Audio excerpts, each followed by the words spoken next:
Have you ever opened the book of Acts and discovered the dynamic scene of Pentecost and wondered what is happening and what it's all about? Then you're not alone.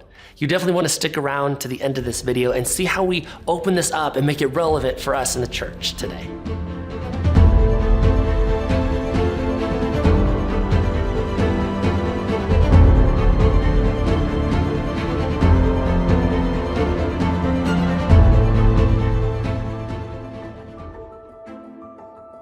In this video, we're going to touch on the first story section of the book of Acts. It runs from chapters 1 roughly through chapter 8.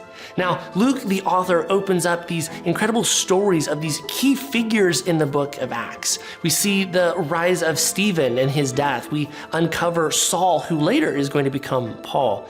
But really what steals the show happens in the first chapter, and that is the Pentecost event, where the Spirit of God is poured out onto the church. Now, it does raise some pretty big questions for us as the church. Now, one of those being the creation of the church. We see these tongues of fire come and land on persons, and then they're able to speak a language that everyone hears and understands. So sometimes we ask the question, is this a speaking in tongues situation? It's a topic that different churches wrestle with in different ways.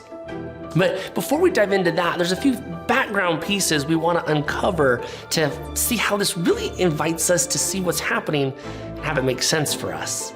Now, the Pentecost event was one of the feasts of the Jewish people. It's where they gathered about 50 days after Passover. They celebrated the covenant that God made with Abraham.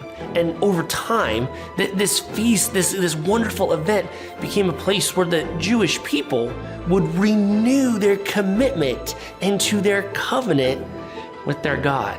And so it's at this place where God brings all the people together, and in this transitioning scene, that God renews the covenant with God's people.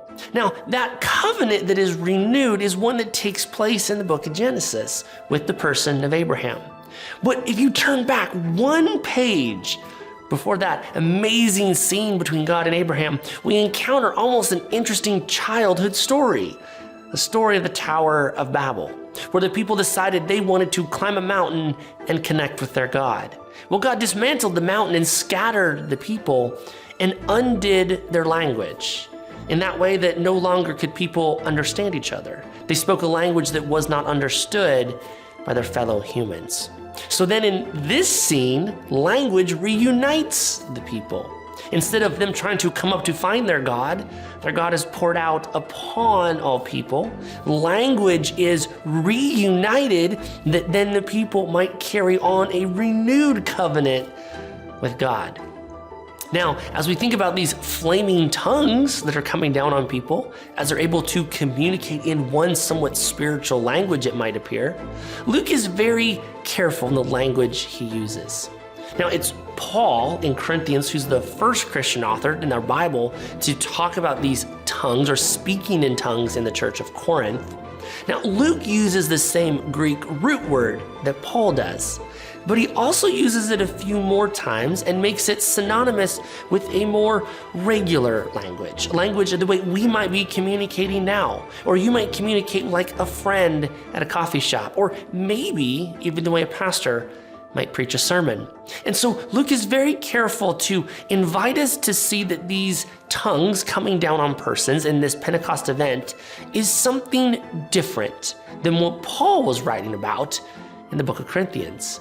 And instead, Luke is trying to emphasize the covenant building between God and God's people and the language that is then brought back together. There's no barriers between persons. There's no barriers between cultures. There's no barrier between cultural language as we go out to proclaim the gospel. So as you read this passage in the book of Acts, hopefully you uncover something new a little bit, and you're invited to see this place where God is inviting us to share the gospel in ways that we can overcome all the hurdles and boundaries that we might encounter. Amen.